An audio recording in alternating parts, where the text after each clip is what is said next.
हाँ स्टूडेंट्स, तो आपको पता है कि प्रकाश के परावर्तन से संबंधित हम शॉर्ट वीडियो बना रहे हैं, जिसमें आज सिद्ध करने जा रहे हैं दर्पण सूत्र, यानी 1/v plus 1/u equal to 1/f या 1/v प्लस 1/u बराबर 2/r, या इसी को हम कहते हैं कि यह दर्पण सूत्र है।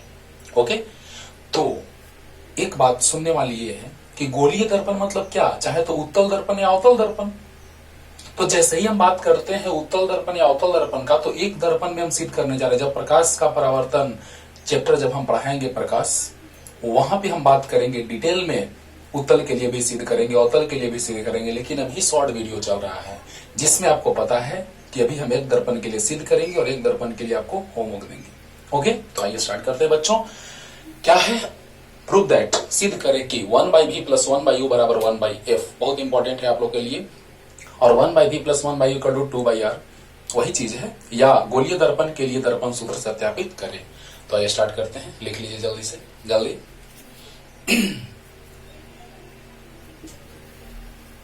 तो बहुत सारे केसेस होते हैं कि कहां वस्तु रखी जाती है तो प्रतिबिंब का निर्माण कहां होता है, एकदम हटके कुछ अलग अंदाज में हम सिद्ध करने जा रहे हैं। इसका भी 3 मेथड है, लेकिन ज्यादा मेथड से प्रूव करते हैं तो बस आप बकाने लगते हैं, है ना। लेकिन जब डिटेल में पढ़ाया जाएगा प्रकाश, उस समय सब सिद्ध किया जाएगा तीनों मेथड से। लेकिन आज एक मेथड जो सबसे आसान मेथड होता है उससे हम सिद्ध करने जा रहे हैं। एक समरूप करके होता है सिद्ध, एक tan थीटा लेकर के, है ना, और एक बहिष्य कोण अभिमुख अंतः कोणों के योग के बराबर होता है, उसके आधार पर 3 मेथड है, जिसमें सबसे आसान वाला मेथड हम प्रूफ करने जा रहे हैं बच्चों।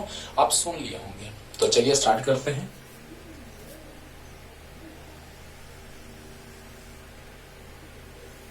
R बराबर 2f 3 मेथड से सिद्ध किए हैं, लेकिन ज्यादा मेथड पे बच्चे ध्यान नहीं देते हैं, इसलिए एक मेथड से जो सबसे आसान है उससे सिद्ध करें। 3 मेथड इसका भी है, जिसमें पहला मेथड है जो समरूप करके आप सिद्ध करते हैं बच्चों, जो 10th क्लास में भी आप सिद्ध किए होंगे। दूसरा है tan थीटा, जो एकदम हटके है, जो बहुत सबसे आसान है।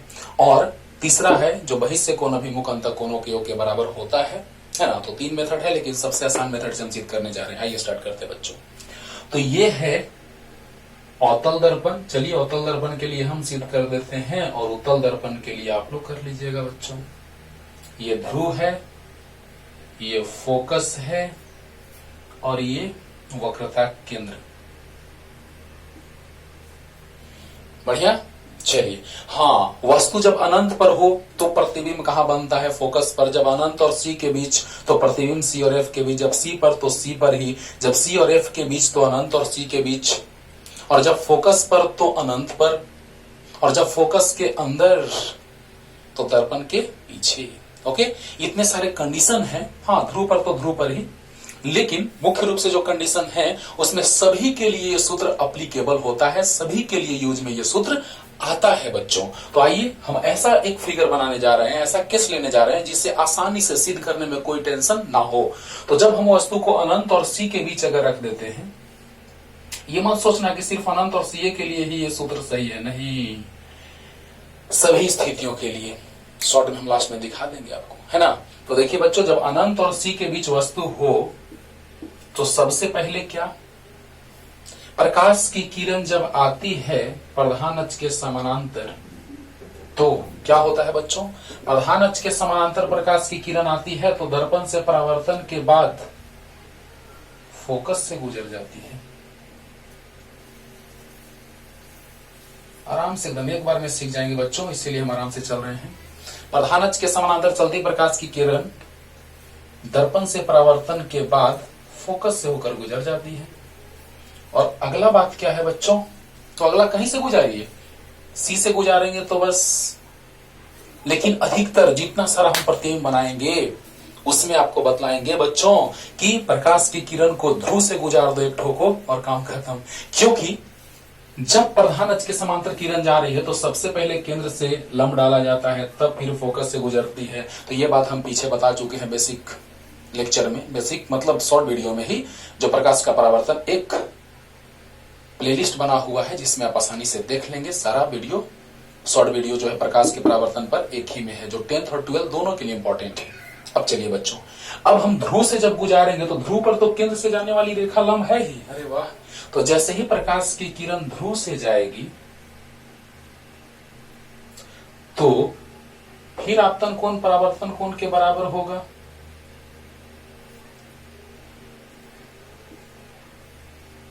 और यहां पर प्रतिबिंब का निर्माण हो जाएगा ए डैश बी डैश। ध्यान दीजिएगा बच्चों, कितना आसानी से प्रतिबिंब बन गया, बोलो। ऐसे भी सी से गुजारो, देखो देखो बच्चों, ए वाह वाह वाह वाह, लम गया और फिर से वैसे ही लौट आया। यानी कहीं से भी किरण गुजारो, यहां से गुजारो और यहां लम डाल दो। प्रतिबिंब बनाने का एक प्रतिबिंब हम बना के आपको सिखलाएंगे जिसमें सब कुछ क्लियर हो जाएगा कि हाँ सर, है ना, किसी भी तरह से आप प्रतिबिंब का निर्माण करें, एकदम परफेक्ट जहां प्रतिबिंब बनना है वहीं पे बनेगा। लेकिन बस एक एग्जांपल अभी हम ले रहे हैं क्योंकि हमको इससे प्रूफ करना है कि जब वस्तु अनंत और सी के बीच हो तो प्रतिबिंब का निर्माण सी और एफ के बीच होता है। और जो वास्तविक उल्टा, वास्तव में कटा, दो किरणों के वास्तव में कटने से वास्तविक प्रतिबिंब का निर्माण होता है, तो वास्तविक उल्टा और वस्तु के आकार से छोटा होता है। देखिए सामने दिखाई दे रहा है बच्चों। अब देखिए बच्चों, एकदम आराम से समझिए कि जब वह प्रकाश की किरण अनंत से आ रही, मतलब प्रधान अक्ष के समानांतर आ रही है, तो वह दर्पण से परावर्तन के बाद फोकस से गुजरी, बहुत अच्छा बात है, और एक ध्रुव से गुजार दिए तो आपतन कोण परावर्तन कोण के बराबर हुआ और लौट आया। अब देखो बच्चों, ये कोण अगर हम θ1 मान ले तो नीचे वाला कोण भी θ1 होगा। बोला जाए क्यों होगा? ऊपर वाला कोण θ1 तो नीचे वाला भी कोण θ1 क्यों होगा? क्योंकि आपतन कोण परावर्तन कोण के बराबर होता है। θ1 मान लिया आसानी के लिए। अब देखिए बच्चों, शीर्षाभिमुख कोण आपस में बराबर होता है θ2। क्यों मान रहे हैं अभी समझ में आएगा। अच्छा ये बताओ बच्चों, ये वस्तु की दूरी ध्रुव से तो वस्तु दूरी, प्रतिबिंब की दूरी ध्रुव से तो प्रतिबिंब दूरी, और फोकस की दूरी ध्रुव से तो फोकस दूरी। जल्दी बोलो बच्चों, वस्तु की दूरी ध्रुव से वस्तु दूरी, प्रतिबिंब की दूरी ध्रुव से प्रतिबिंब दूरी, और फोकस की दूरी ध्रुव से फोकस दूरी। समझ में आया कि नहीं आया? आ रहा होगा। अब देखिए बच्चों, जब आपतन कोण परावर्तन कोण के बराबर, क्योंकि देखिए बच्चों, आपतित किरण और अभिलंब केंद्र से जाने वाली रेखा सतह पर लंब होती है, तो आपतित किरण और अभिलंब के बीच का कोण आपतन कोण और परावर्तित किरण और अभिलंब के बीच का कोण परावर्तन कोण। तो ये I बराबर R यानी θ1 बराबर θ1 और शीर्षाभिमुख कोण बराबर होता है θ2। बढ़िया। अब देखिए, यह बिंदु हम क्यों मानते थे, अक्सर क्यों मानते हैं, कोई दिक्कत नहीं है, यहां पे हम लंब डाल देते हैं। देखिए बच्चों, थोड़ा कॉम्प्लिकेटेड फिगर न लगे, देखिएगा लंब डाल दिए, वहां पर बिंदु हम M मान लेते हैं, M, ये बिंदु M मान लिए। देखो बच्चों, जो लंब डाले हैं ये बिंदु M मान लिए हैं, कोई दिक्कत नहीं। बस इतना ही भर आपको थोड़ा सा फिगर बनाने में थोड़ा सा टेंशन था, ज्यादा नहीं। अब इसके बाद बहुत आसानी से हम सिद्ध कर लेंगे बच्चों। तो देखा जाए कैसे, स्टार्ट करते हैं। दो त्रिभुज में tan थीटा तो आता है, लंब बटा आधार आता है कि नहीं आता है? सबसे आसान तरीका है ये बच्चों सिद्ध करने का, 1/v + 1/u बराबर 1/f का सबसे आसान तरीका है, जिसमें एक बार tan θ1 लेंगे, अरे वाह, और इसमें tan θ2 लेंगे, काम खत्म हो गया। हुआ कि नहीं हुआ? यस। तो चलिए बच्चों, आते हैं हम लोग सिद्ध करने पे। समकोण त्रिभुज, हाँ थोड़ा सा थ्योरी लिख देंगे कि जब वस्तु, क्योंकि शॉर्ट वीडियो बन रहा है तो इसमें हम सारा चीज नहीं, प्रकाश के परावर्तन जब पूरा डिटेल में स्टार्ट करेंगे शुरू से तो सारा चीज लिख के प्रूफ करेंगे। लेकिन ऐसे आप देख रहे हैं कि जब वस्तु अनंत और सी के बीच स्थित हो तो प्रतिबिंब का निर्माण सी और एफ के बीच होता है। बस इतना से काम हो गया। जो इतना भी लिख सकते हैं कि जो वस्तु के आकार से छोटा, उल्टा तथा वास्तविक होता है। तो ये लिखने की जरूरत नहीं है इसमें सिद्ध करने में, बस ये लिखना है कि जब वस्तु अनंत और सी के बीच हो तो प्रतिबिंब सी और एफ के बीच बनता है, बस। अब देखिए बच्चों, समकोण त्रिभुज किसमें, ये भी समकोण, ये भी समकोण, ये भी समकोण। देखो लंब डाले तो समकोण, बोलो बच्चों, है कि नहीं है? है। और नीचे वाला तो समकोण है ही। तो समकोण त्रिभुज BAP में, समकोण त्रिभुज BAP में क्या होगा बच्चों?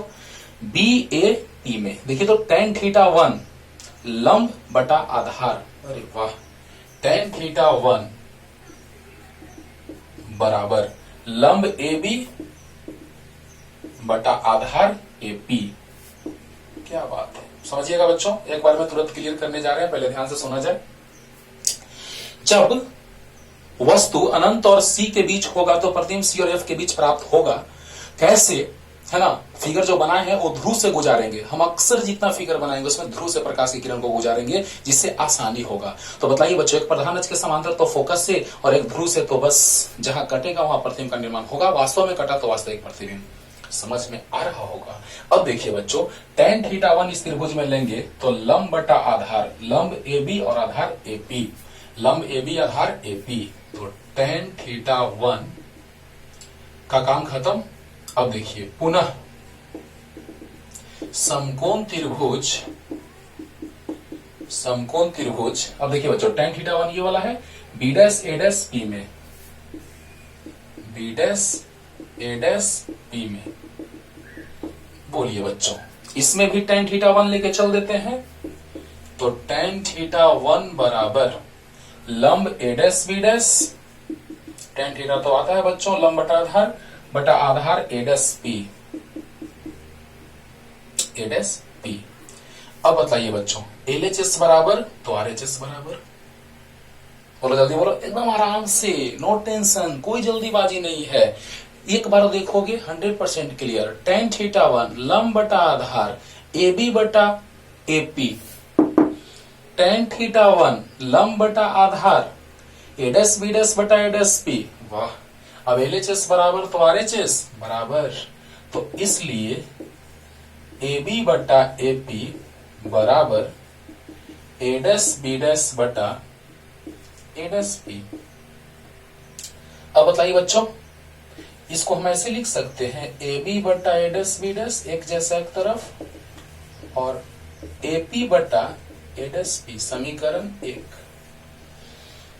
बोलिए बच्चों, यहां तक कोई दिक्कत? tan θ1 लंब बटा आधार, tan θ1 लंब बटा आधार, LHS बराबर तो RHS बराबर, तो AB बटा AP और A' B' बटा A' P, A' B' नीचे AP ऊपर आ गया, AB बटा A' B' बराबर AP बटा A' P। यहां तक समझ में आया? चलिए समीकरण 1 को हम लास्ट में इधर लिख देते हैं, AB बटा A' B' बराबर AP बटा A' P, समीकरण 1 आया समझ में? आ गया। चलिए जल्दी से यहां तक लिखिए बच्चों, जल्दी से लिख लीजिए। अब देखा जाए, इसी में सुधार करते हैं। समकोण त्रिभुज, देखिएगा आराम से, कोई जल्दीबाजी नहीं, आराम से। समकोण त्रिभुज B' A' F में, पहले इसमें लिख लेते हैं QMF में, QMF में। तो बोलिए बच्चों, tan θ2 क्या आएगा? समकोण त्रिभुज QMF में या FMQ में, tan θ2 लंब QM बटा आधार FM, आधार FM। अब बताइए तो बच्चों, BQ रेखा और AP रेखा समानांतर है, तो दो समानांतर रेखाओं के बीच की दूरी हमेशा बराबर होती है। हाँ होती है, यानी AB जो होगा वो QM के बराबर होगा।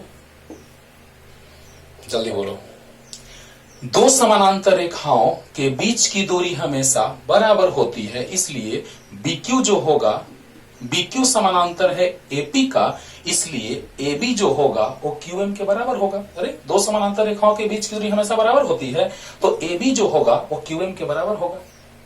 क्लियर है? अच्छा, तो QM के जगह AB रख दें और बटा FM। यहां तक कोई दिक्कत नहीं। अब किस में चल दें? तो समकोण त्रिभुज B' A' F में, वाह, B' A' F में tan θ2 लंब बटा आधार, लंब कितना A' B' बटा आधार कितना A' F।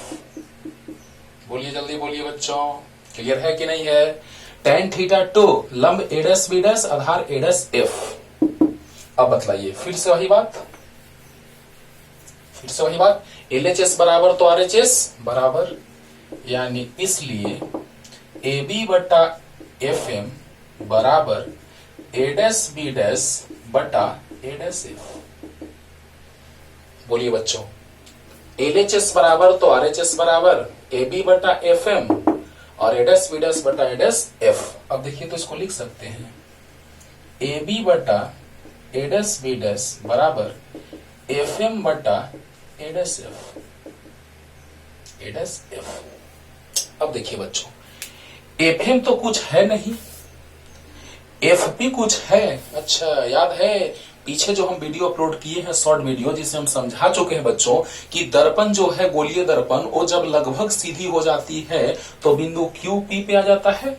अभी भी समझा देते हैं, दर्पण जब लगभग सीधी हो जाती है, क्योंकि जब आप सैलून में जो दर्पण देखते हैं रहता है अवतल दर्पण, लेकिन लगता है कि समतल दर्पण है। वास्तव में समतल दर्पण नहीं रहता है, अवतल रहता है, लेकिन उसका त्रिज्या बहुत ज्यादा रहता है, यानी लगभग सीधा, पूरा सीधा नहीं, लगभग सीधा। तो लगभग सीधा होगा बच्चों, तो आप बताइए हमको कि जैसे ही हम बात करेंगे Q का, तो Q बिंदु लगभग यहां आ जाएगा, और जैसे ही लंब डालेंगे तो M बिंदु और P बिंदु एक ही पे छा जाएगा। ये F है। जल्दी बोलो, ये वाला रेखा को हम धीरे धीरे सीधा होगा, देखिए बच्चों धीरे धीरे सीधा होगा, ये चीज हम बहुत बार समझा चुके भी हैं। सीधा होगा तो बिंदु जो है Q वो लगभग P पे आ जाएगा, तो जो लंब वाला बिंदु है वो भी P पे आ जाएगा, यानी जो यहां से लंब डालेंगे वो MP पे आ जाएगा। अच्छा, तो जब MP पे आ जाएगा तो FM FP के बराबर हो जाएगा। अच्छा, यानी FM जो है वो FP के बराबर होगा। बोलिए बच्चों, ये चीज हम समझा दिए कि जब दर्पण लगभग सीधी हो जाए, जब दर्पण लगभग सीधी हो जाए, जब दर्पण लगभग सीधी हो जाए, तो बताइए बच्चों कि ए बी बटा ए डैश बी डैश बराबर एफ एम के जगह एफ पी और बटा ए डैश एफ, समीकरण 2। बोलिए बच्चों, ए बी बटा ए डैश बी डैश और एफ एम बटा ए डैश एफ, यानी एफ एम जो है वो एफ पी के बराबर होगा और ए डैश एफ जो है वो सामने है आपका। तो बताइए बच्चों, अगर यहाँ पर आप देख रहे हैं एलएचएस में तो बराबर है दोनों। पहले यहां तक आइए, समझते हैं ध्यान से। tan थीटा 2 लंब क्यूएम बटा आधार एफ एम, क्यूएम के जगह पे क्या होगा, ए बी होगा। क्यों? क्योंकि दो समानांतर रेखाओं के बीच की दूरी हमेशा बराबर होती है, तो ए बी और क्यूएम आपस में बराबर होगा। यस, तो ये क्यूएम के जगह ए बी हो गया और बटा एफ एम एफ पी के बराबर हुआ थोड़ा देर में। एलएचएस बराबर तो आरएचएस बराबर, क्योंकि इस त्रिभुज में भी tan थीटा लिए हैं 2, तो ए डैश बी डैश बटा ए डैश एफ। तो बताइए बच्चों, एलएचएस बराबर तो आरएचएस बराबर कर दिए, ये नीचे आ गया, ये ऊपर चला गया, कर दिए। एफएम के जगह एफपी होगा, अच्छी बात है, जब दर्पण लगभग सीधी हो जाए। तो बताइए बच्चों कि अब समीकरण 1 और 2 में क्या हो रहा है। पहले यहां तक आइए, जल्दी जल्दी। आसान लग रहा है ना? कुछ नहीं, बस थोड़ा सा लॉन्ग जा रहा है, लेकिन एकदम आसान, एक बार में क्लियर हो जाएगा। बस सिर्फ याद रखना है tan थीटा। तो tan थीटा नहीं याद है, लंब बटा आधार याद है। तो अब बोलिए बच्चों, समीकरण 1 और 2 से फ्रॉम इक्वेशन 1 एंड 2। तो एलएचएस बराबर है बच्चों, देखिए तो ए बी बटा ए डैश बी डैश है, तो आरएचएस बराबर होगा, यानी ए पी बटा ए डैश पी बराबर एफ पी बटा ए डैश एफ। हो गया बच्चों, हो गया, जल्दी।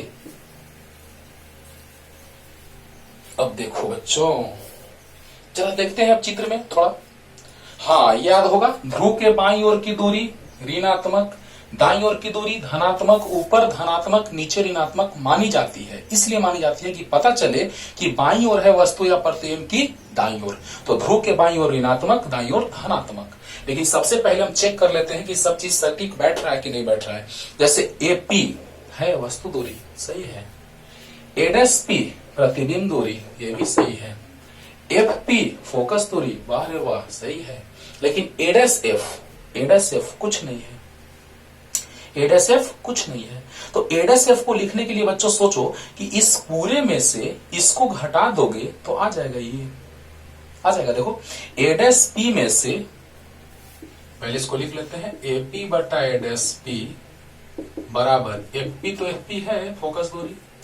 अब बताइए, ए डैश एफ को लिखने के लिए ए डैश पी में से FP को घटा देंगे तो काम हो जाएगा। बोलिए, जल्दी बोलिए बच्चों, जल्दी बोलिए बच्चों, ध्यान से समझिएगा कि अगर हम लोग देख रहे हैं तो AP पता है, A'P पता है, AP भी पता है, लेकिन A''F पता नहीं है, उसको पता है के रूप में बदल दो। यानी क्या, तो A''P में से FP को घटाएंगे तो A''F आ जाएगा। हाँ आ जाएगा। A''P में से FP को घटाएंगे तो आ जाएगा A''F। वाह। अब देखिए बच्चों, चिन्ह परिपाटी से, चिन्ह परिपाटी से अकॉर्डिंग टू साइन कन्वेंशन। आइए बच्चों, ध्रुव के बाईं ओर सब तो दिखाई दे रहा है, बाईं ओर तो सब माइनस, दाईं ओर है कुछ नहीं है, यानी ध्रुव के बाईं ओर है सब माइनस, यानी AP जो है वो वस्तु दूरी है तो -U। A''P जो है वो प्रतिबिंब दूरी है -V। FP जो है वो फोकस दूरी है -F। अरे बोलो, जल्दी बोलो बच्चों, क्लियर हो रहा है ना एक बार में। AP जो है वस्तु दूरी है लेकिन ध्रुव के बाईं ओर है तो माइनस, A''P प्रतिबिंब दूरी ध्रुव के बाईं ओर माइनस, FP ध्रुव के बाईं ओर माइनस, A''P ध्रुव के बाईं ओर माइनस, और माइनस ये पहले से है, और FP ध्रुव के बाईं ओर माइनस। क्या बात है। अब देखिए तो बच्चों, -U इंटू इससे गुना हो जाएगा -V प्लस F बराबर माइनस VF। कोई शक? नो शक। Minus plus UV minus plus minus UF बराबर VF। क्लियर। अब ये दाईं ओर जाएगा, ये दाईं ओर जाएगा तो क्या हो जाएगा बच्चों, अब फिगर तो मिटा सकते हैं, बना लिए होंगे आप लोग। चलिए